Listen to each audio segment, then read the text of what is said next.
койка месталарын бардыгын, штативтерди даярдатып коюп бүт бардыгын спорт залдарга даярдагыла керек болсундар, мектептердин чыгарып. Места жокту эле кайрылып келе бербестер. Эртеңки күнгө түнү жатканга месталардын бардыгы заранее даяр болсун. Койка, постель бүт бардыгы менен. Жок дегенде капельница коюп, медик жанында турса кичине өзүнчө дагы морально кичине ошо оорулууга жардам болот. Өзү менен өзү күрөшпөй, ошондо кичине адамдын иммунитети да пайда болот. Ишенич пайда болот. Ошол жерде жатса, хотя под капельницу. Өзүн өзү внушать этет, карап атат мен жакшы болом деп.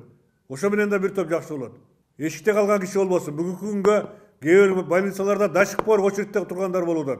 Мына бөлүнгөн өкмөттүн мүчөлөрү карагылагын ошолор. Места жок деп карап отургандар болбосун. Ар бир өкмөт мүчөсү 16 больницанын куратору ошол жерде турасыңар керек болсо. Келген кишини мына Гансиге жөнөтүп, бияка жөнөтүп, тияка жөнөтүп отурасыңар.